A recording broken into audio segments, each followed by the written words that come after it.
So we're going to transition to our Q&A question and answer portion. We will keep an eye on the chat. If anyone has questions, please feel free to use the Zoom chat for those.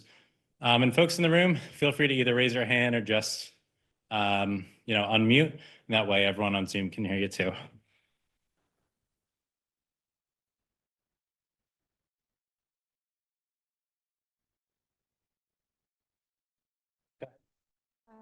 Again, first off, you guys did amazing. I love how comprehensive your presentation was. I'm really excited for it. A question I have, I know this is a bit more geared, I think, towards like younger people or like people who are ages like 18 to 25 or 18 to 34. A question I have is like, or do you guys have any recommendations for like how to have this conversation with like older people or like people of like an older generation? Because I know for myself personally, like I haven't been the best, but I know with my mom especially, like she definitely won't take it as seriously as I would. So it's like, do you have any recommendations as to how to kind of like I guess like reduce the stigma with like older people, like how can we as young people be equipped to like have them be kind of brought into this as well? So one way that you can outreach the elderly community is through hospice and nursing homes. You can provide resources to them at those places. Other ways is well, directly through students to introduce it to their parents. I know the papers that you receive from elementary schools, a lot of parents look through them. And through like school portals like Google Classroom can be posted through the schools, and parents can access them, and they can learn more about those campaigns. I know I can relate to exactly your question because, like I mentioned, I am Arab, and like part of being Arab is like the stigma of like we don't really believe in like that mental health thing, and it's also like your health is important, but it's also there are other things to prioritize above that. But I think we have to drill this important idea that this can become a bigger and deeper problem, and that's part of our campaign. That like all of you might be listening to this and be like, well, it's just a tooth, right? But it's much more than a tooth. A tooth can become heart disease. A tooth can become death. So we want to make that clear to you that like this is a much bigger issue, and it's silenced because not many people talk about this issue, and it's not in many policies, and we don't see it on the floors of the House of Reps, right? We don't see this types of bills, everything come up like this. We don't, because it's a silenced issue, while millions of represented and millions of low income communities are struggling with these types of issues. So I think drill it into your parents and make it clear that like, listen, like this is a health problem that can become much deeper than what you think it is. So the stigma that we really have to like really make sure we target in our communities. Yeah.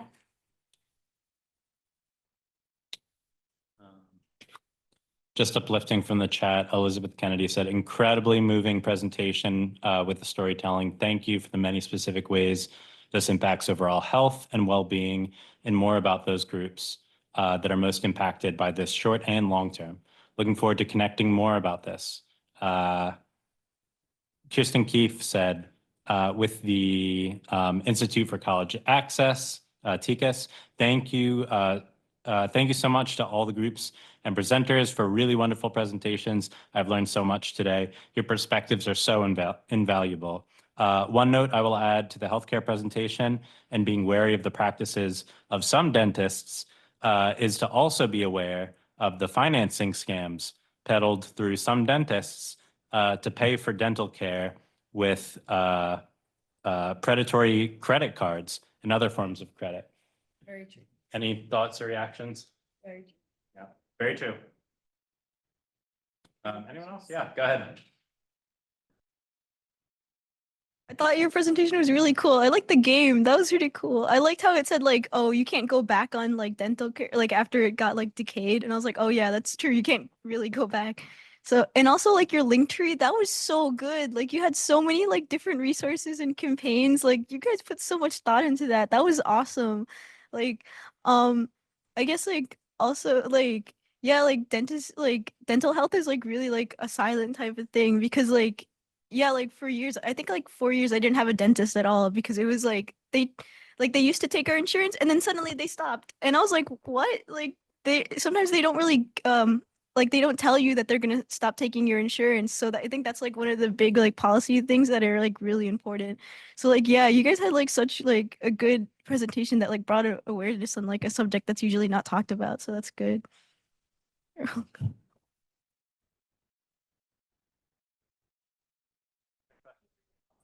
Oh, no, sorry, go ahead. Sorry, would you mind using the mics with the Zoom community? Thank you. Thank you, guys. Thank you so much for your insightful presentation. One, I thought it was excellently done. The one question I had was, did you include any of the existing programs that are ongoing at city agencies, like the dental program that's going on at DOE, in your program?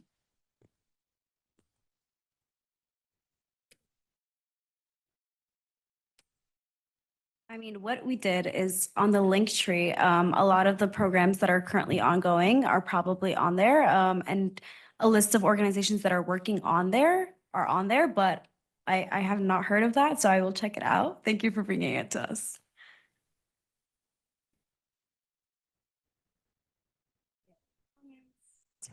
This is more of a comment, I think. I kind of relate to that not going. I actually had braces as a kid and then didn't go for a long time after I took my braces off, which is bad. And then the pandemic hit and I just did not want to go.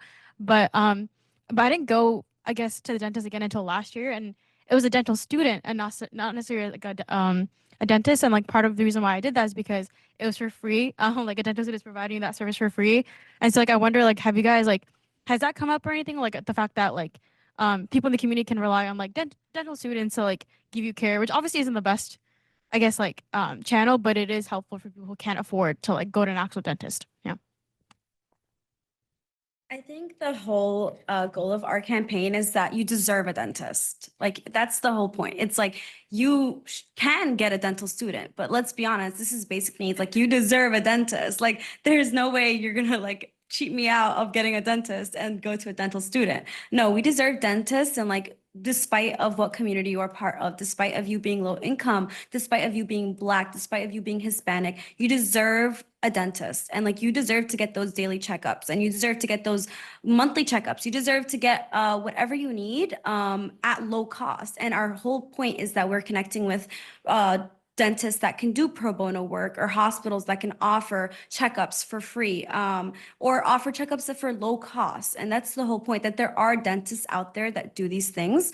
The whole issue is the connection part. And the whole issue is that our communities are not connected to these dentists, are not connected to these programs, and that we need to bridge that gap between our communities and the dental access that we have. So yeah, I hope that answers your questions.